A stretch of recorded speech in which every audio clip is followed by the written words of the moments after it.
அனைவருக்கும் இனிய மாலை வணக்கம். ஃபார்ம் கிராஜுவேட்ஸ் ஃபோரம் சார்பில் தொடர்ந்து நடத்தப்படும் இன்று ஒரு தொழில்நுட்பம் நிகழ்ச்சிக்கு உங்கள் அனைவரையும் வருக வருக என வரவேற்கிறேன். இன்றைய நிகழ்ச்சி நமது குழுவின் மூலம் நடத்தப்படும் 780வது நிகழ்ச்சியாகும். இன்றைய நிகழ்ச்சி தலைப்பு இயற்கை வேளாண்மையும் ஆரோக்கிய பயன்களும் என்பது ஆகும். அதாவது reshaping the future of agriculture in India என்பதே ஆகும். இந்த நிகழ்ச்சியை நமக்கு வழங்கிட சிறப்பு விருந்தினராக இங்கே வருகை புரிந்துள்ளார் டாக்டர் எஸ் முருகேசன் அவர்கள். டாக்டர் முருகேசன் அவர்கள் ராமநாதபுரம் மாவட்டத்தை சார்ந்தவர். தற்போது IOFA எனப்படும் இந்தியன் ஆர்கானிக் ஃபார்ம்ஸ் அசோசியேஷன் என்ற நிறுவனத்தை நிறுவி அதன் தேசிய தலைவராக செயல்பட்டு வருகிறார். வாருங்கள், அவருடன் இணைவோம், நிகழ்ச்சிக்கு செல்வோம். Doctor Murugesan sir, please. நன்றி ஐயா. ஐயா ஜோ அவர்களுக்கும் மற்றும் இந்த ஃபார்ம் கிராஜுவேட் ஃபோரம் இருக்கக்கூடிய எல்லா உறுப்பினர்களுக்கும் என்னுடைய மனமார்ந்த மாலை வணக்கத்தை தெரிவித்துக் கொள்கிறேன். இப்போ பார்த்தீங்கன்னா இது ஒரு அருமையான தலைப்பு.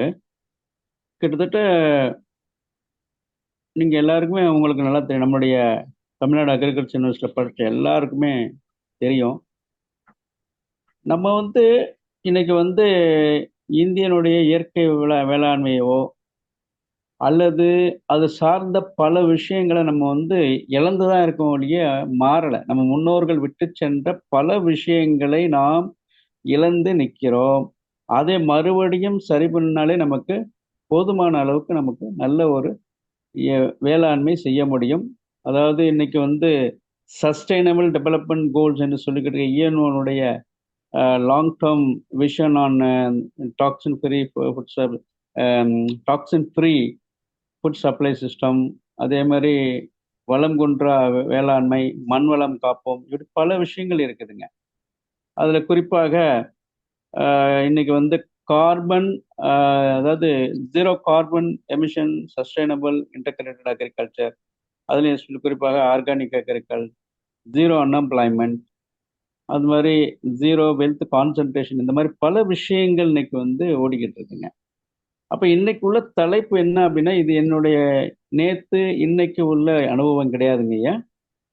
கிட்டத்தட்ட அரசாங்கத்தில் இருக்கிற காலத்துலையும் இதெல்லாம் ஒர்க் பண்ணிக்கிட்டு இருக்கோம். கடந்த 15 ஆண்டுகளாக பல்வேறுபட்ட இயற்கை வேளாண்மைகளை நாம் ஆராய்ந்து ட்ரெடிஷ்னல் அக்ரிகல்ச்சருக்கும் அதே மாதிரி இன்னைக்கு இருக்கக்கூடிய நாமன் கிளேச்சரில் வேணால் வேறுபடலாம். அதாவது இன்னைக்கு பயோடைனமிக் ஃபார்மிங், அதாவது integrated organic agriculture, regenerative farming, அப்புறம் biological organic farming, natural farming, traditional farming, இப்படி ஏகப்பட்ட பேர்கள் மாற்றங்கள் இருந்தாலும் நம் முன்னோர்கள் நமக்கு சரியாக விட்டு சென்ற விவசாயத்தை நாம் இன்னும் கையெடுக்கலை.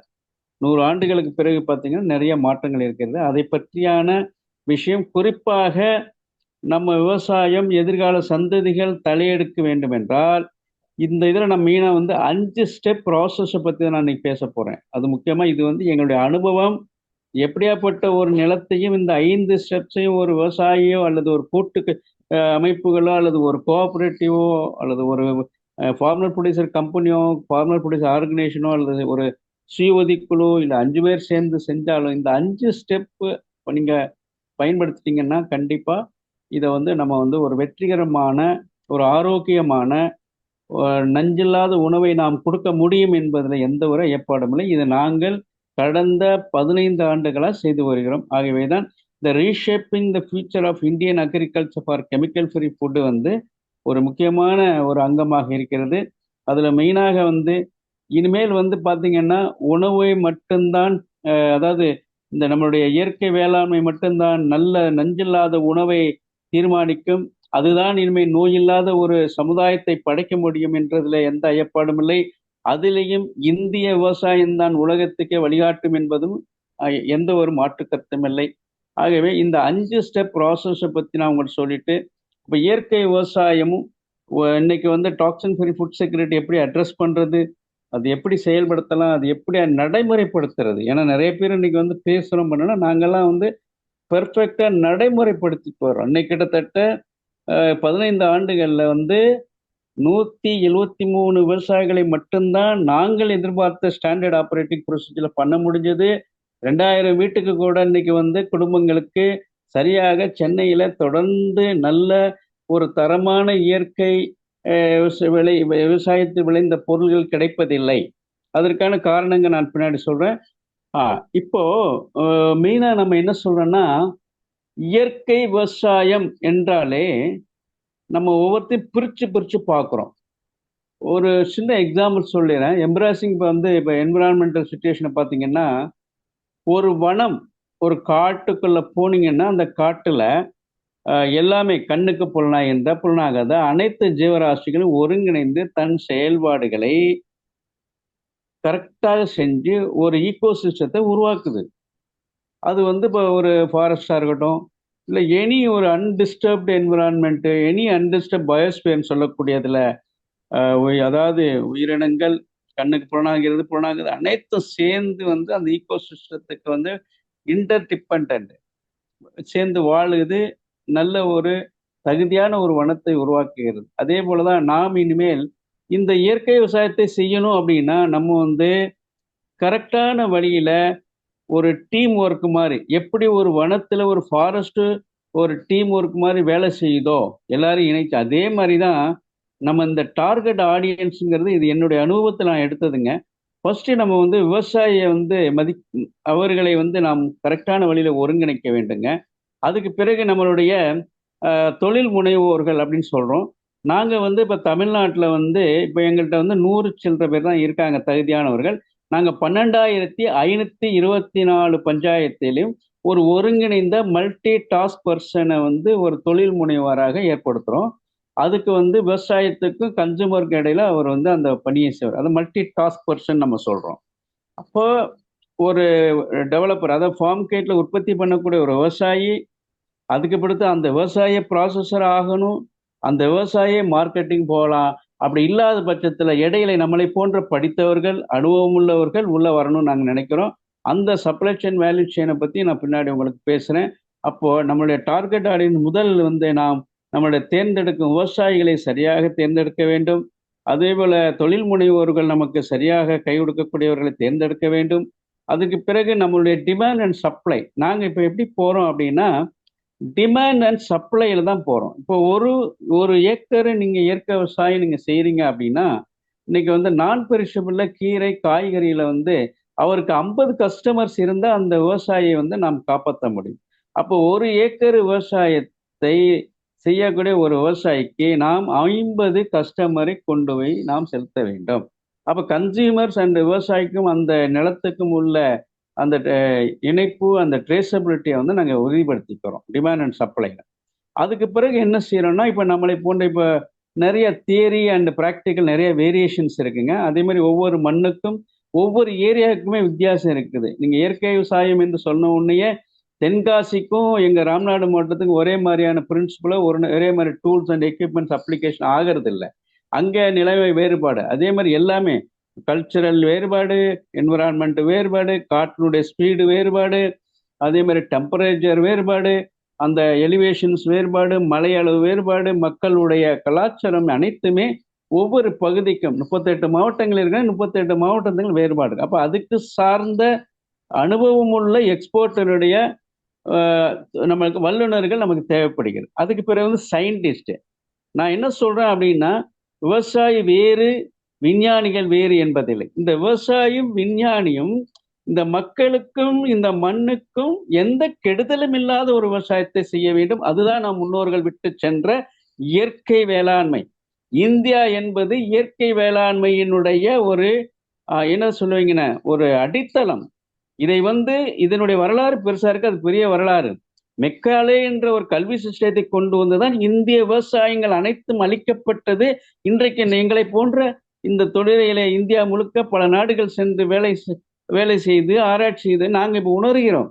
மெக்காலே என்ற அந்த SS கல்வி சிஸ்டம் தான் நம்மளுடைய இந்திய பாரம்பரியத்தை அழித்து விட்டது, ஒடுக்கப்பட்டது. நம்ம வெளியே வரல. ஆகவே அதற்கு தான் இந்த விஞ்ஞானிகள், நம்மளுடைய தமிழ்நாடு வேளாண்மை பல்கலைக்கழகம் போன்ற விஞ்ஞானிகள், அந்தந்த பகுதியில் இருக்கிற விவசாயிகள் தொடர்ந்து நாம் சேவையில் இருக்கணும். இதை நாம் உணர வேண்டும். அதுக்கடுத்து பார்த்தீங்கன்னா, இந்த விவசாயத்துறையை ஒரு சரியான தொழில், அதாவது என்ன, இண்டஸ்ட்ரியா மாத்தணும். விவசாயம்னா என்ன, விவசாயிகள்லாம் எதை வேணாலும் செய்வாங்க, எப்படி வேணாலும் கொடுப்பாங்க, அவங்களுக்கு தண்ணி தர மாட்டீங்க, அவர்களுக்கு முறையாக இடுபொருள் தர மாட்டீங்க, அதே மாதிரி எதுவுமே சரியான வழியில கிடைக்காது. கேட்டா எல்லாமே விவசாயிக்கு என்ன தெரியுமிங்க, ஆனா விவசாயத்தான் எல்லாம் தெரியும்.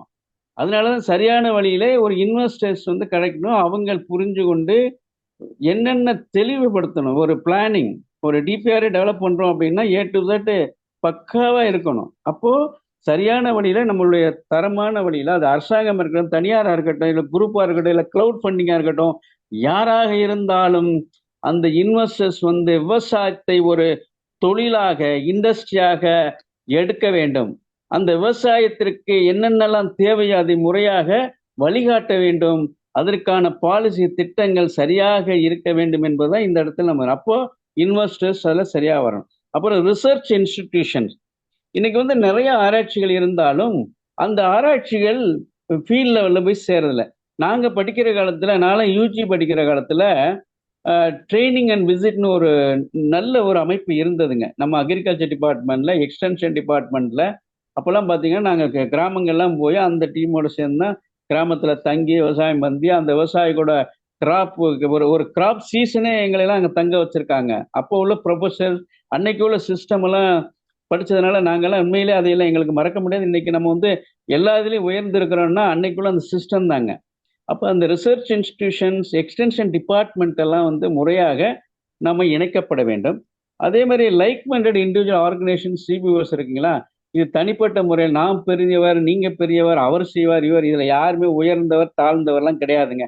இந்த நான் இப்ப சொல்லியிருக்கிற இந்த டார்கெட் ஆடியன்ஸ் இவர்களெல்லாம் நாம் ஒருங்கிணைந்து சரியான வழியில அவர்களுக்கான ரோல்ஸ் அண்ட் ரெஸ்பான்ஸ் கிளியர் பண்ணி ஒரு டாக்குமெண்ட்ஸ், இப்போ ஒன்றும் இல்லை, ஒரு சின்ன எக்ஸாம்பிள், இப்படியாப்பட்டவர்களை இணைத்து ஒரு பஞ்சாயத்துக்கு நம்ம வேலை செய்யணுங்க. ஒரு பஞ்சாயத்தை எடுத்து அந்த பஞ்சாயத்துல ரிசோர்ஸ் அசஸ்மெண்ட் அப்படின்னா என்ன, 5 விதமான ரிசோர்ஸ் எடுத்திருக்கோம். நாங்க வந்து ஆனந்த் பேட்டன் கோஆபரேட்டிவ் பண்ணும்போது கூட ஒரு ஊருக்கு போனோம்னா எங்களுக்கு டாக்டர் குரியன் சார் சொல்லி கொடுத்த சில விஷயங்களை இங்கே நான் பகிர வருகிறேன்.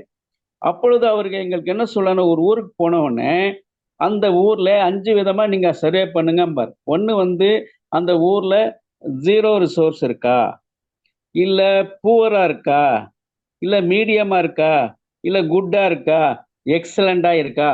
இத ஃபர்ஸ்ட் நீங்க அதாவது இன்னைக்கு வந்து இருக்கிறீங்களா, சோசியோ எக்கனாமி எல்லாமே அதுக்கு ஒரு சோசியல் டேட்டாவே இருக்குது, பிசிக்கல் டேட்டா இருக்கு, ரிசோர்ஸ் டேட்டா இருக்கு. அந்த காலத்துல பிஆர்ஏன்லாம் நம்ம பண்ணுவோம், சரிங்களா. அதை பேஸ் பண்ணி தான் அந்த டாக்குமெண்ட்டை அப்ரூவ் பண்ணி கிராம சபை ப்ராப்பரா 5 வருஷம் 10 வருஷமும் ஒரு டிபிஆர் தயார் பண்ணுவோம். ஃபுல் பிளான் இருக்கும். அது மாதிரி நம்ம ஒரு பஞ்சாயத்தை எடுத்து டிமாண்ட் அண்ட் சப்ளை என்ன தேவை, உணவு எவ்வளவு தேவை, உணவு பட்ஜெட் என்ன, வாட்டர் பட்ஜெட் என்ன, சீடு இன்புட்ஸ் என்ன, அதே மாதிரி அங்கே என்ன இருக்கு இல்லை, என்ன பயோமாஸ் அந்த கிராமத்தை விட்டு வெளியே போகுது, என்னது அந்த ஊருக்குள்ள வருது, இதையெல்லாம் ஒருங்கிணைந்து விவசாயத்தை நாம் முன்னெடுக்க வேண்டும். ஆகவே தான் நம்மளுடைய பிளானிங்ல வந்து இந்த டார்கெட் ஆடியன்ஸ் என்பது ரொம்ப ரொம்ப முக்கியம். இதை பேஸ் பண்ணி தான் அந்த ஊருக்கு என்ன தேவைகள் இருக்கிறது என்பதை நாம் செயல்படுத்த முடியும். ஆகவே தான் விவசாயம் என்பது, இந்த இயற்கை விவசாயம் அந்தந்த பகுதிக்கு உட்பட்டு டீசென்ட்ரலைஸ்டு சிஸ்டமா இருக்கும் வேணுமே ஒழிய காமன் பேக்கேஜ் டெண்டர் மாதிரி நாங்க இந்த தமிழகத்துக்கே நாங்க வந்து சென்னையில இருந்தா நாங்க பிளான் பண்ணுவோம், இந்தியாவுக்கே நாங்க டெல்லியில தான் பிளான் பண்ணுவோம் அப்படிங்கிற தவறான சிந்தனைகளை நாம் கைவிட வேண்டும். அந்தந்த பகுதிகளுக்கு ஏற்றார் போல இந்த மக்களை ஒருங்கிணைத்து நாம் ஒரு பிளானை தயாரிக்க வேண்டும்ங்கிறத இந்த இடத்துல நான் இந்த இந்த ஃபோரம்ல பதிவிடுகிறேன். இது எங்களுடைய அனுபவம், இது என்னுடைய அனுபவம். சரி, இந்த இதுல இருக்க இப்ப சொல்லப்பட்ட இந்த குறிப்பிட்ட டார்கெட் ஆடியன்ஸ் வந்து இந்த இயற்கை விவசாயத்தை முன்னெடுப்பதிலே மிக சிறப்பாக நமக்கு கை கொடுக்கிறார்கள். இதுதான் தலை சிறந்த ஒரு சஸ்டைனபிள் அக்ரிகல்ச்சர் டெவலப்மெண்ட்டை கொண்டு போக முடியும். இதுதான் ஆஸ் பர் யுஎன்ஓடைய டாக்ஸிக் ஃபுட் செக்யூரிட்டியை அல்லது கெமிக்கல் ஃப்ரீ ஃபுட் செக்யூரிட்டியை அட்ரஸ் பண்ண முடியுங்கிறது உண்மையானதும். ஆகவே இதை நாம் முறையாக செயல்படுத்த வேண்டும் என்பது என்னுடைய தலையாய கடமையாக இப்பொழுது நம்ம குழுக்களுக்கு நான் தெரிவிக்கின்றேன். இப்போ வந்து நான் வந்து டோட்டலா என்னுடைய அனுபவங்க, இந்த நாட்டுக்கு மட்டும் இல்ல, இந்த உலகத்திற்கே தேவையான 6 விஷயத்தை நாங்க முன்னெடுத்திருக்கிறோம். நம்மள்ட்ட வந்து கிட்டத்தட்ட இப்போ 100+ ஆர்கனைசேஷன், அசோசியேட்டட் ஆர்கனைசேஷன் வந்து இந்தியா முழுக்க எங்களோட ஒர்க் பண்றாங்க. அக்ரிகல்ச்சரை பொறுத்தவரை இந்தியன் ஆர்கானிக் ஃபார்ம்ஸ் அசோசியேஷன் அப்படிங்கிற அந்த அமைப்பை இப்போ வந்து ரொம்ப ஸ்ட்ரென்தன் பண்ணி எங்கெல்லாம் என்னென்ன விவசாயிகளுக்கு A to Z service, A to Z consultant service, எங்கே அவருக்கு எந்த பிரச்சனையாக இருந்தாலும் அதை அவரை உணர்ந்து அவர்கிட்ட போய் இப்போ டீம் நாங்கள் வந்து இப்போ டெவலப் பண்ணி அவருக்கு ஆன் த ஸ்பாட்ல நாங்கள் வந்து சர்வீஸ் கொடுக்குறோங்க. இப்போ உதாரணம் என்னாச்சுன்னா, இப்போ எங்களுக்கு வந்து ஆவரேஜ் இன்னைக்கு வந்து நாங்கள் வந்து 30,000 கஸ்டமர்ஸை வந்து நாங்கள் டெவலப் பண்ண போகிறோங்க. கஸ்டமர்ஸ் எங்களுக்கு கஸ்டமர் பேஸ் சென்னையில் மட்டுங்க. அப்போது தமிழ்நாட்டில் ஒரு ஆவரேஜ் வந்து பார்த்தீங்கன்னா ஒரு 3,000 ரூபாய்க்கு வந்து மாதம் மாதம் இங்கே வாங்குறாங்கன்னா அப்போ எத்தனை ஆயிரம் வருது, அது எத்தனை லட்சம் வருது, எத்தனை கோடி வருது பாருங்க. ஆனால் இப்பொழுது நாங்கள் எடுத்திருக்கிறது என்னன்னா, நாங்கள் ஆல்ரெடி எங்களுடைய தெரிஞ்சவங்க தெரியாத நாங்கள் சின்ன சின்ன லெவலில் பண்ணது. நான் I started with honey supply, அப்புறம் தான் வந்து சிறுதானியம், அப்புறம் வந்து மசாலா, இப்படி ஆரம்பித்தோம். ஆனால் அதில் வந்து 2,000 குடும்பங்களுக்கு இன்னைக்கு நம்ம வந்து என்ன பண்ண முடியல, சில விஷயங்கள் நம்ம செய்ய முடியல. அதில் நிறைய சேலஞ்சஸ் இருக்குது. அப்போ இது வரைக்கும் இந்த 15 ஆண்டுகளில் இந்தியா முழுக்க எங்களால் 173 விவசாயிகளை மட்டும்தான் சரியான வழியிலே நாங்கள் சொல்ற SOP பிரகாரம் கொண்டு போக முடிகிறது. இப்போ நாங்கள் வந்து எங்களுக்கு சாம்பிள் இருக்கு, எந்த மாநிலத்தில் வேணாலும் போய் பார்க்கலாம். தென் மாநிலங்கள் எல்லாத்திலும் பார்க்கலாம். அதே மாதிரி அங்கிட்டு நீங்கள் போனால் MP, UP, ராஜஸ்தான், இந்த மாதிரி எல்லா இடங்களும், மகாராஷ்டிரா, இப்படியான அதே மாதிரி ஆந்திரா, கர்நாடகா, இதையெல்லாம் இப்போ வந்து ஓரளவுக்கு ஒருங்கிணைச்சு ஒன்று அட்வான்டேஜ் என்ன அப்படின்னா, நேஷனல் லெவலில் நம்ம வந்து நேஷனல் டைரி டெவலப்மெண்ட் போர்டுனுடைய கோஆப்ரேட்டிவ் செக்டர்லாம் ஒர்க் பண்ணுறதுனால இந்தியாவில் எங்கே யார் எதை நல்லா செஞ்சுக்கிட்டு இருக்காங்க அப்படின்னு நம்மளுடைய அந்த விவசாய அமைப்புகளும் நமக்கு நல்லா தெரிகிறதுனால எனக்கு இது ரொம்ப ஈஸியாக இருக்குது.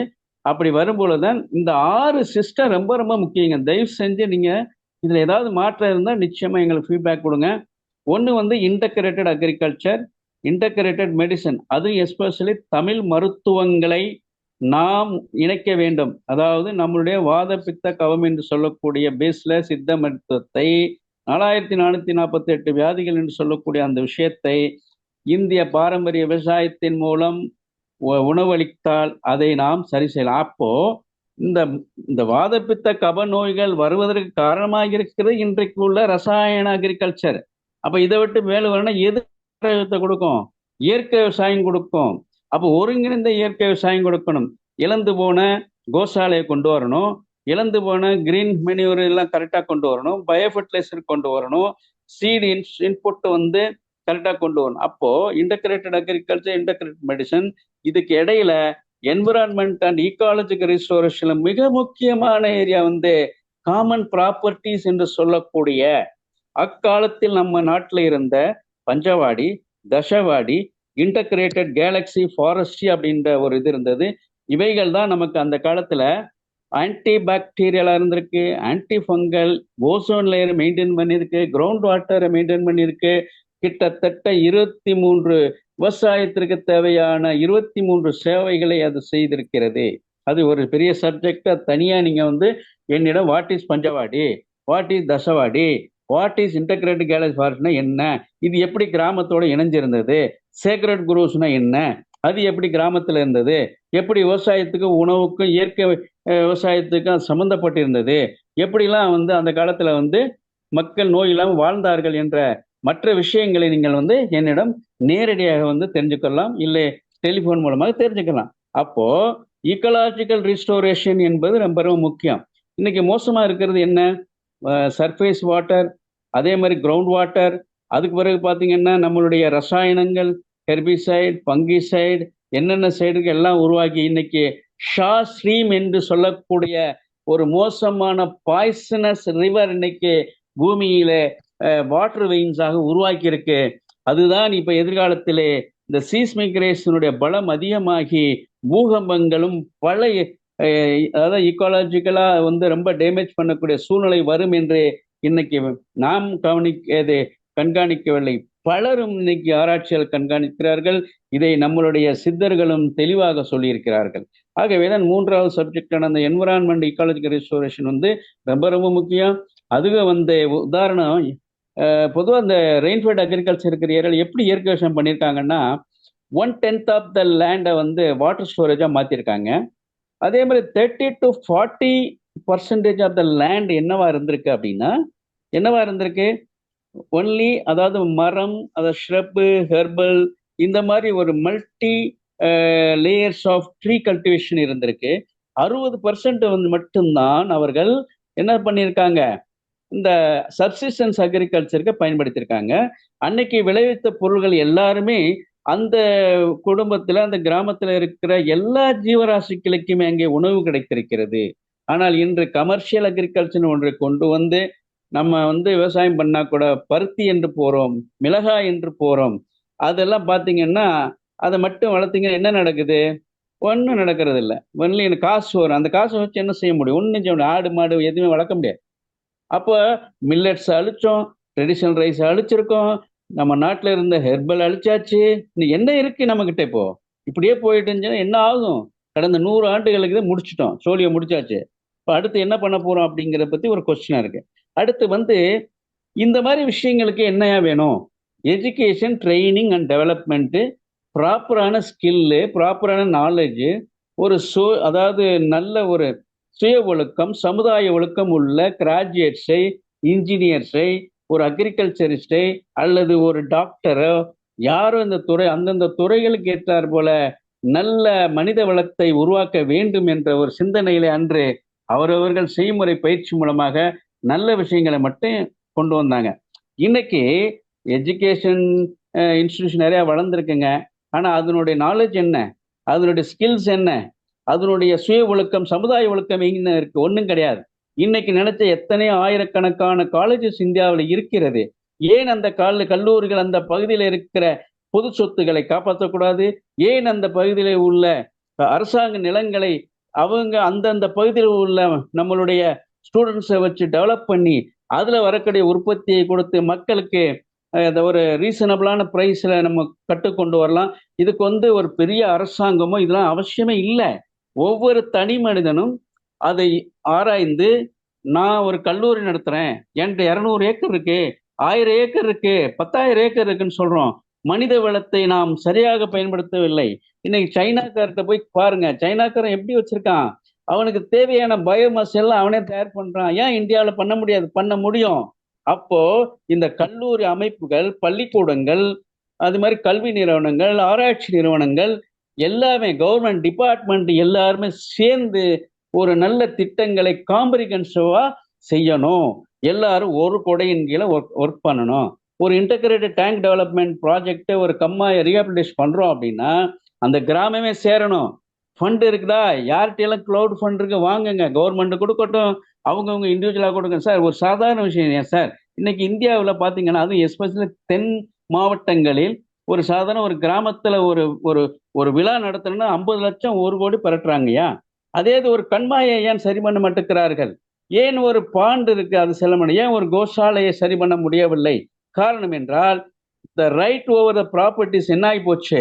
எல்லாம் அரசாங்கம் அரசாங்கம் அரசாங்கம் என்று சொல்லி மக்கள் அந்த இயற்கை வளத்தின் மீது உள்ள அதை என்ன சொல்லுவீங்கன்னா மோகம் போய் அரசாங்கனுக்கு இன்னொருத்தருக்கு அப்படின்னு சொல்லி அந்த பிரிட்டிஷ்காரனுடைய சிஸ்டத்தை கொண்டு வந்து நம்மளுடைய சிஸ்டமா இருக்கின்ற தனிப்பட்ட இன்ஸ்டிடியூஷன் மாடல், நம்மளுடைய continued service between institution resource and people அளிக்கப்பட்டது. நமக்கென்று அந்தந்த கிராமத்துக்கு இருந்த பைலாஸ், ரூல்ஸ், ரெகுலேஷன், ஆப்ரேஷனல், இன்னொன்று இந்த ஃபினான்ஷியல் மேனேஜ்மெண்ட் எல்லாமே, வில்லேஜ் ஃபண்டு அத்தனை அழிச்சிட்டாங்க. அப்போ இதுக்கு சரியான ஒரு modified education, training and development employment கொண்டு வரணும்.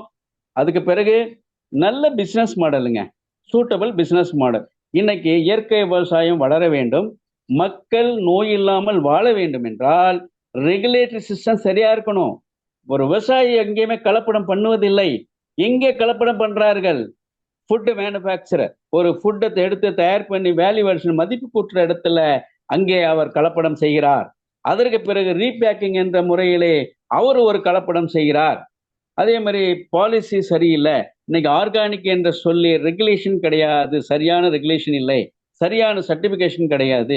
ஒருவர் கடை ஆரம்பிக்கிறார் என்றால் அந்த கடை எப்படி வேணா ஆரம்பிக்கலாம், எங்கே வேணாலும் பண்ணலாம். யாருங்க அத்தாரிட்டி? எங்க ஆர்கானிக் ஸ்டோருங்கிறாங்க, என்ன ஆர்கானிக் ஸ்டோரு? அப்ப சர்டிபிகேஷன் பாடி யாரு? சர்டிபிகேஷன் பாடி யாருன்னு தெரியல, ஆர்கானிக் ஸ்டோர் வைக்கிறது யாருன்னு தெரியல, என்ன இது பேராமீட்டர்ஸ் சரியா மானிட்டர் பண்றல. பட் ஊருக்கு ஆர்கானிக் ஆர்கானிக் ஆர்கானிக் சொல்ல. ஐயா நண்பர்களே, நீங்க எந்த ஒரு துறையில இருந்தா நான் சொல்றேன், ஆர்கானிக் விவசாயத்துல, நேச்சுரல் விவசாயத்துல 3 கிராப்ல வந்து கெமிக்கல் ஃபர்டிலைசரை காட்டிலும் கம்மியான விலையில நாம் உற்பத்தி பண்ண முடியும். ஒன்னே அந்த விவசாயி இயற்கைக்கு திரும்பும் பொழுது அவருக்கு இன்சென்டிவ் கொடுக்கணுங்கிறது தான் விலையை உயர்த்தணுமே ஒழிய, மற்றபடி கெமிக்கல் ஃபர்டிலைசருக்கும் இயற்கை விவசாயத்துக்கும் காஸ்ட் வேரியேஷன் ரொம்ப கம்மி. நீங்க வாங்க, நாங்க உங்களுக்கு பல ஃபார்ம்ல நாங்க சொல்றோம் எப்படி சஸ்டைன் பண்ணிருக்கோம். ஆகவே சரியான ஒரு விவசாயத்தை, வணிகத்தை நாம் வளர்ப்பதற்கு, உருவாக்குவதற்கு நாம் பாடுபட வேண்டும். அப்பத்தான் வந்து சரியான ஒரு சத்தான உணவுகளை, இம்யூனிட்டி உள்ள உணவுகளை, நியூட்ரிஷன் உள்ள உணவுகளை, சரியான ஃபைபர், விட்டமின்ஸ் கரெக்டாக நாம் மக்களுக்கு சேர்க்க வேண்டியதிலே ஒரு நியாயமான வணிகத்தை செய்ய வேண்டும். அதற்கு நாம் ஒரு தகுதியான ஒரு டீமை உருவாக்க வேண்டும். அதுக்கடுத்து ஆராய்ச்சிங்கயா, ஆராய்ச்சியை வந்து முறையா பண்ணணும். அது என்ன வந்துச்சு, ரிசல்ட் என்ன வந்துச்சு, இம்பாக்ட் என்ன வந்துச்சு அப்படின்னு அப்பப்போ மக்களுக்கு நாம் அப்டேட் பண்ணிக்கிட்டு இருக்கணும். அதோட நெட்வொர்க்கு ஸ்ட்ரென்தன் ஆகும். இந்த நெட்வொர்க் அப்படிங்கிறது என்ன அப்படின்னா, எல்லாமே கிராமத்துல இருந்து நகரம், நகரத்துல இருந்து கிராமம். அப்ப கிராமம் வந்து அங்கிருந்து பயோமாஸ் வெளியே போகணுமே ஒழிய, வெளியே இருந்து அந்த கிராமத்துக்கு போனால் அந்த கிராமம் ஒரு காலகட்டத்தில் இல்லாமே ஆகிவிடும். ஐயா, அன்னைக்கு வந்து நான்லாம் சின்ன பையன் இருக்கும் பொழுது காசே தேவையில்லை, ஒரு பைசா கூட தேவையில்லையா, காசுக்கு அங்கே வேலையே இல்லையா, பருத்தியை கொடுத்தா எனக்கு வந்து எல்லாமே கிடைச்சிடும். ஒன்னொன்று தண்ணி எல்லாமே அங்கே இருந்துச்சு. இது கெரோசின் எதுவுமே வாங்கலையே. பூமி இறைவன் இப்போ இந்த பூமியில் எதை போட்டாலும் கிடைக்குமையா? இன்னைக்குதான் நாகரிகன்ற பேரிலே நாம் வந்து இயற்கையை அழித்து கொண்டிருக்கின்றோம். இயற்கை விவசாயத்தை, அதுவும் பாரத தேசத்தினுடைய ஒரு முக்கியமான இயற்கை விவசாயத்தை நாம் அழித்து விட்டோம். ஆகவே நான் வந்து இப்போ ஒரு ரீஷேப் பண்ணி இந்த செக்டாரையெல்லாம் ஒருங்கிணைச்சு தான் விவசாயம் பண்ணணும்.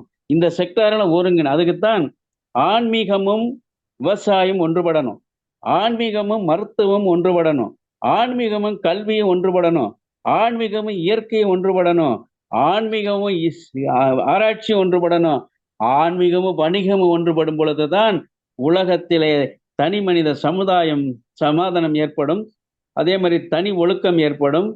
அதே மாதிரி தனி மனித பொருளாதாரம் ஏற்பட்டு, சமூக நீதி காக்கப்பட்டு, உலக சமாதானம் ஏற்பட்டு, இன்னைக்கு நச்சுக்கொள்ளியாக இருக்கின்ற இந்த வார் என்ற ஒரு சூழ்நிலை, போருக்கு இடமே இல்லாத ஒரு சூழ்நிலை உருவாக்க வேண்டும் என்றால் இயற்கை விவசாயம் தான் நம்மளை காப்பாற்றும். இயற்கை விவசாயத்தில் விழுந்த பொருட்களை நாம் நியாயமாப்படும் பொழுது மக்களும் சரியாக அவர்களுடைய பணியை செய்வார்கள் என்பது எந்த மாற்று கருத்துமில்லை.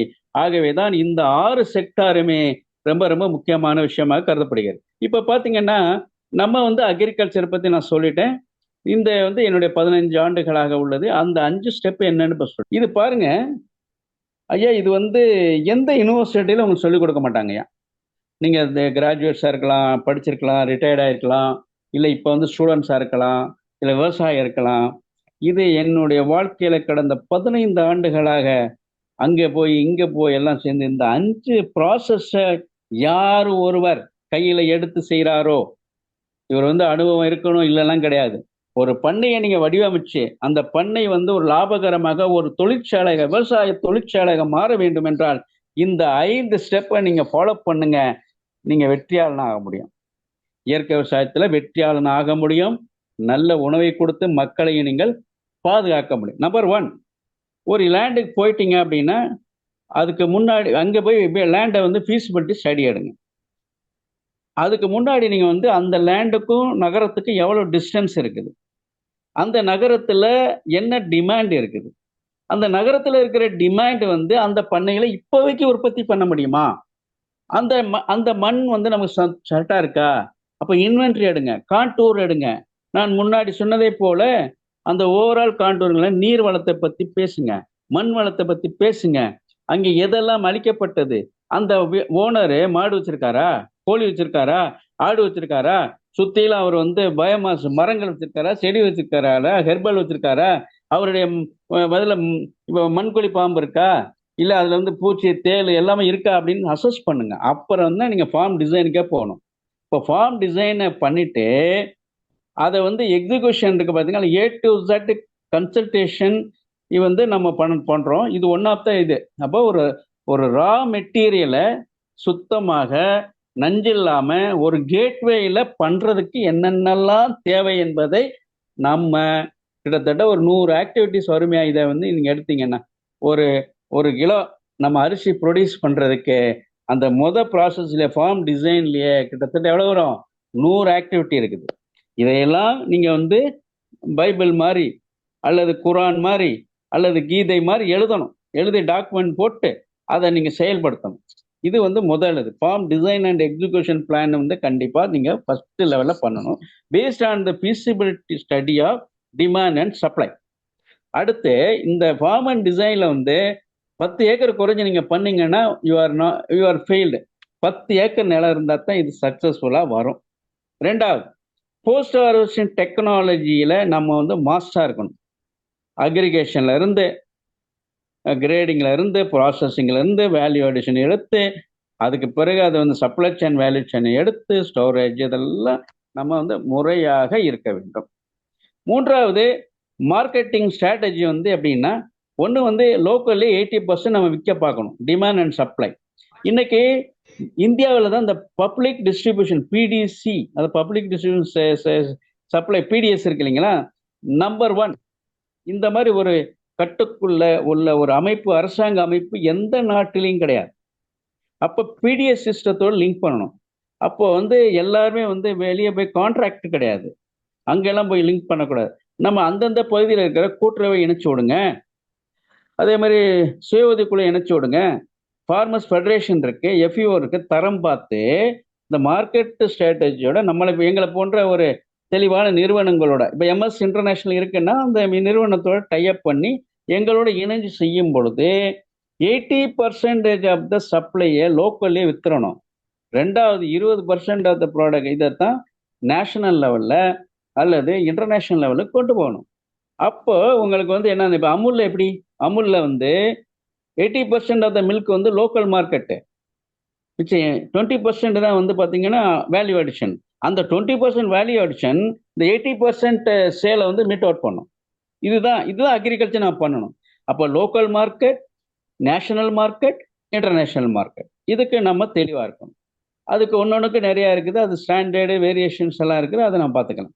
நான்காவது, கன்வர்ஜென்சியா, நெட்வொர்க் அண்ட் கன்வர்ஜென்ஸுங்கிறது ரொம்ப ரொம்ப ஒரு பில்டிங், ஒரு பெரிய ஈகோ சிஸ்டம் டெவலப் பண்ணும். ஃபார்மர்ஸ், எக்ஸ்போர்ட்ஸ் அண்ட் இன்வெஸ்டர்ஸ், இதுக்கு வந்து அரசாங்கமும் இப்போ கவர்னன்ஸில் வந்து அரசாங்கம், சென்ட்ரல் கவர்மெண்ட், ஸ்டேட் கவர்மெண்ட் வந்து முறையான பாலிசியை வச்சுருக்காங்களா இல்லையா, இதுக்கு நம்ம தான் வந்து தெளிவாக அந்த விவசாயிக்கு சப்போர்ட் சிஸ்டம் என்ன இருக்கோ அதை நம்ம ஹேண்ட் ஆன், அதை அவங்களுக்கு டோர் ஸ்டெப்பில் நம்ம செய்யணும். அப்போது எங்கெங்கே எதை லிங்க் பண்ணணும், எதுக்கு வந்து பப்ளிக் டிஸ்ட்ரிபியூஷன் சிஸ்டம் இருக்குது, எங்கே உணவு இருக்குது, சிங்கிள் டிரான்சிட் ரூல் இந்தியா கொண்டு வரணும் ஃபார் டிரான்ஸ்போர்ட்டிங் த ஃபார்ம் ப்ராடக்ட்ஸை. ஒவ்வொரு வட்டமும் எனக்கு எங்கேயா மார்க்கெட் இருக்குது, இங்கேருந்து நான் மகாராஷ்டிரா போகணும், இங்கே ஏதோ ஒரு எனக்கு வந்து போமக்கள் நிறையா வந்துட்டு உடனே அங்கே அனுப்பணும், பெங்களூர் போகணும், இல்லை கேரளா போகணும்னா ஒவ்வொரு வட்டமும் போய் நான் பெர்மிட் வாங்கிட்டு கூடாது. ஸோ த நேஷனல் லெவலில் சிங்கிள் டிரான்சிட் ரூல்ஸ் கொண்டு வரணும். விவசாயி எந்த நேரத்தில் எங்கே வேணாலும் அவர் கொண்டு விற்கலாம்ங்கிறத நினைக்கணும். இன்னைக்கு இருக்கிற அரசாங்க போர்ட்டல்ஸ் எல்லாமே இந்த மார்க்கெட் டேட்டா இருக்கு அப்படின்னா இன்னும் சரியாக அப்டேட் பண்றதில்ல, டேட்டாவே ரொம்ப வீக்கா இருக்கு.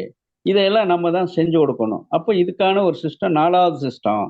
5வது சிஸ்டம் தான் research and development, continuous review, policy negotiation and இன்னோவேஷன்ங்க. இது வந்து ஒரு பண்ணைக்கு இருந்தால் நாம் வெற்றிகரமான ஒரு பண்ணையாக மாற்றலாங்க. இது வந்து லேண்ட் யூஸ் பேட்டர்ன் இந்தியாவில் எல்லாருக்கும் தெரியும். நம்ம இந்தியா தான் வந்து 80%, 80%ங்கிறோம். ஐயா, இன்னைக்கு இந்த உலகமே இந்த உணவு ஒவ்வொருத்தரும் சாப்பிட்றாங்கல்ல, அதிகமான மக்கள் எம்ப்ளாய்மெண்ட் எங்கே கிடைக்குது? அச்சீவிங் 0 அன்எம்ப்ளாய்மெண்ட் எதில் பண்ண முடியும்? விவசாயத்தில் தான் பண்ண முடியும். இந்த விவசாயம் முறையாக பண்ணும்போது உலகத்துக்கே இந்தியா மறுபடியும் அன்னைக்கு இருந்த ஜிடிபி கொண்டு வரணும். 25% ஜிடிபியில் இப்போ நம்ம 30% ஜிடிபியோட கொண்டு வரலாம். வீட்டுக்கு ஒருத்தருக்கு வேலை கொடுக்கலாம்.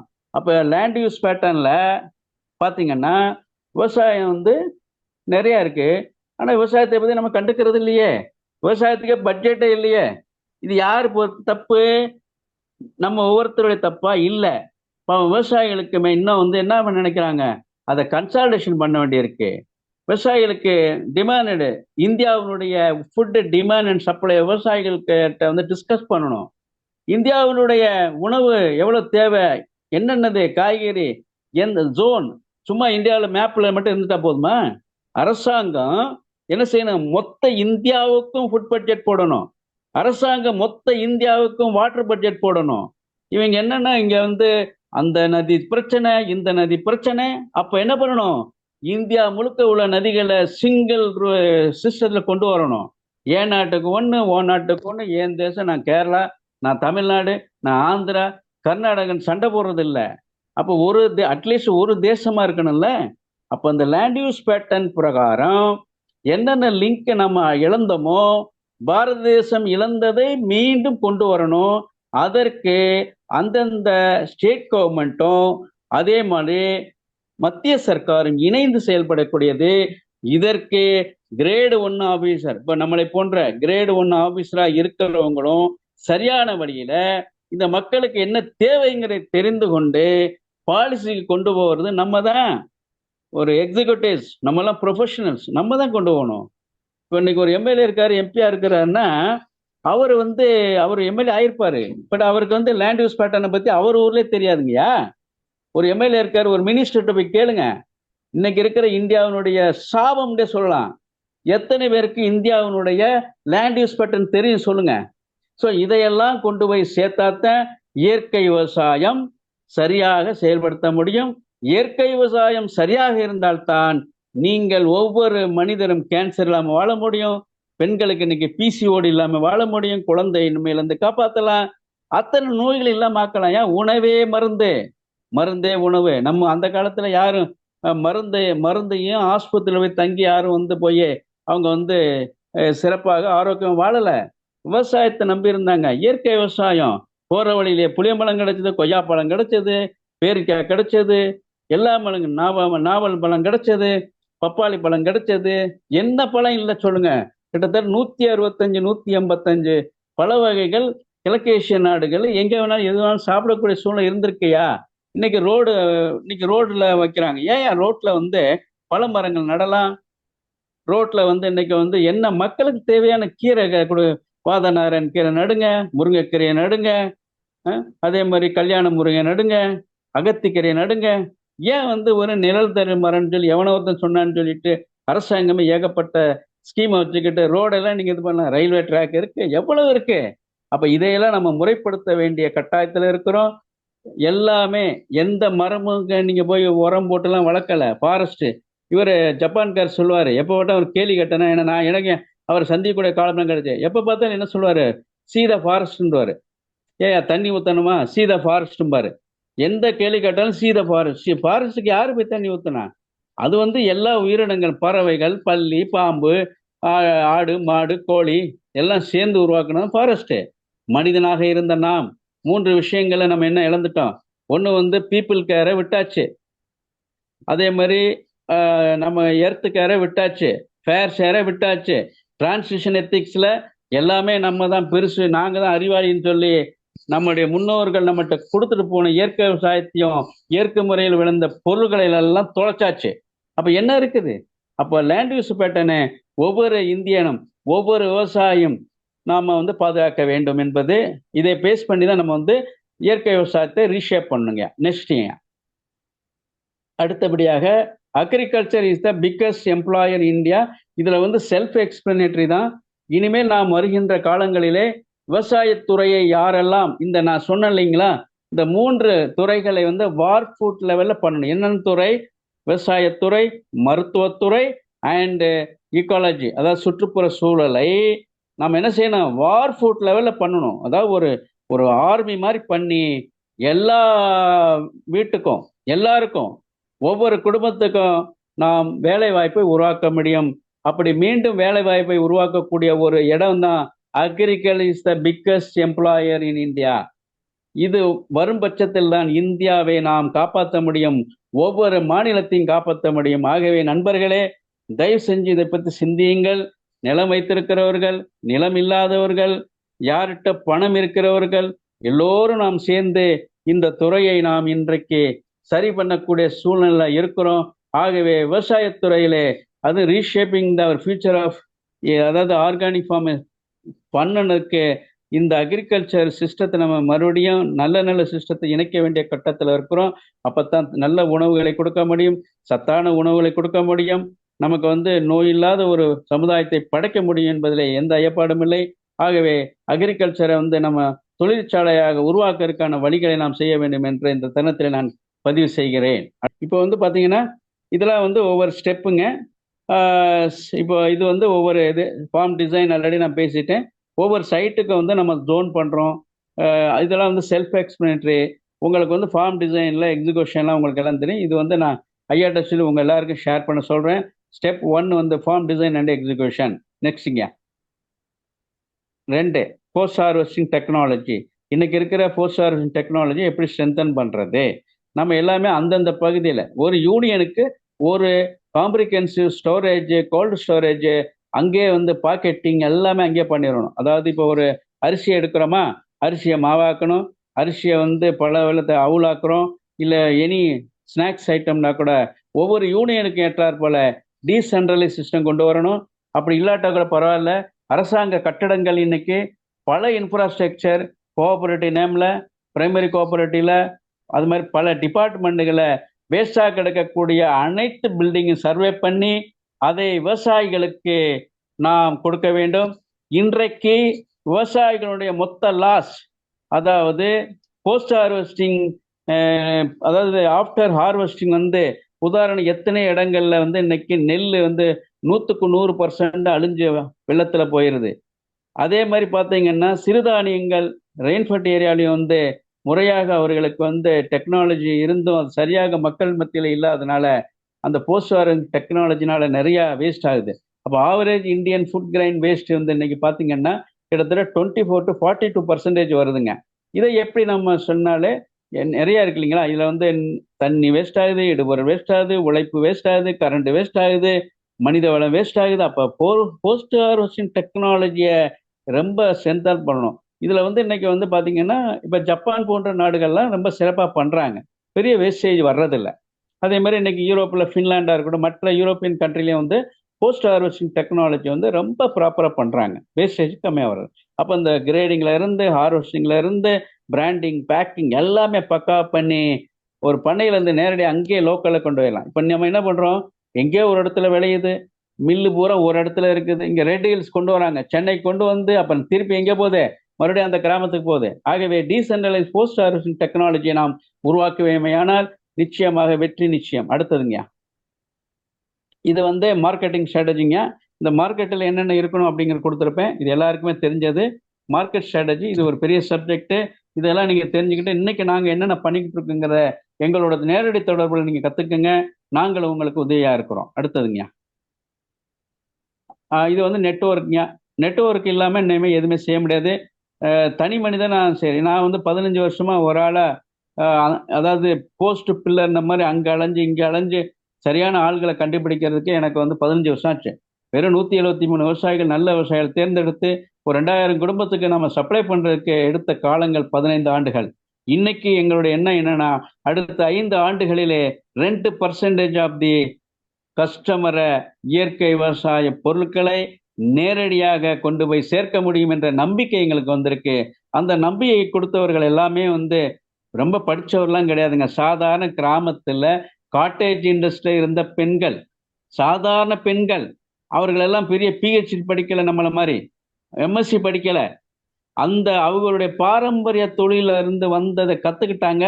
அதுக்கு நாங்கள் ரீஷேப் கொடுத்தோம், அதுக்கு எல்லாம் சப்போர்ட் பண்ணி அந்த பொருட்களை நியாயப்படுத்தி இன்னைக்கு ட்ரேசபிலிட்டி முதற்கொண்டு கொடுத்து எல்லா சிஸ்டம் கொண்டு இப்போ மக்களுக்கு கொண்டு போய் சேர்த்துக்கிட்டு இருக்கோம்.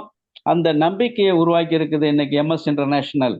அந்த ஒரு தைரியத்தில் இன்னைக்கு எல்லாரும் எங்களோட இணைகிறாங்க. இதை இப்போ பெரிய அளவில் பெரிய பெரிய மாலுக்கெல்லாம் நாங்கள் போகிறதில்ல. 300 குடும்பம் 500 குடும்பம் இருக்கக்கூடிய குடும்பங்கள் எல்லாமே பேசிக்கிட்டு இருக்கோம். அதே மாதிரி பில்டர்ஸ், நிறைய பில்டர்ஸோட டைப் பண்ணுறோம். அந்த பில்டர்ஸ்கிட்ட போய் கேட்குறோம், ஐயா நீங்கள் அந்த சொசைட்டியில் இருக்காங்க, எங்கள்கிட்ட அரிசி இருக்குது, எங்கள்கிட்ட ஸ்பைசஸ் இருக்குது, எங்கள்கிட்ட நட்ஸ் இருக்குது, எங்கள் விவசாயிகள் இத்தனை பேர் சூப்பராக தர்றாங்க, உங்களுக்கு தரமானது இதை வந்து கடையில் காட்டில் 10% நான் கம்மியாக தரேன் அப்படின்னு சொல்லி பேசி அவங்கள்ட்ட நாங்கள் எங்களை புரிந்த பிறகு எங்களுக்கு மொத்தமாக இப்பொழுது ஆர்டர்ஸ் கிடைத்து கொண்டிருக்கிறது.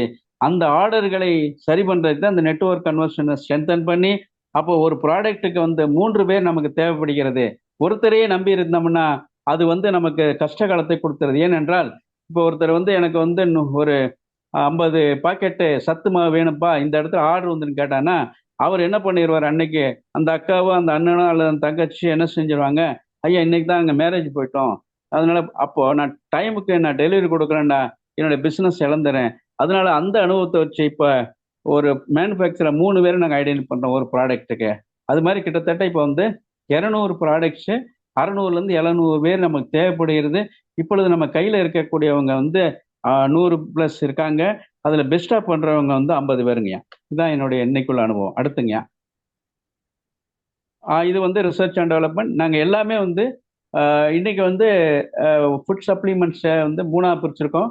ஒன்று வந்து ஜென்ரல் கிராசரிஸ், நிறைய ரிசர்ச் பண்ணிட்டு அதில் வந்து குழந்தைகள்லேருந்து வயதானவர்களுக்கெல்லாம் என்ன கேட்டகரி, அதில் ready to eat, ready to cook, ready to சர்வாக பிரிக்கிறோம். அதில் மெயினாக வந்து கிராசரிஸ் செப்பரேட்டாக ஒரு 50 டிவிஷனாக பிரிச்சிருக்கு.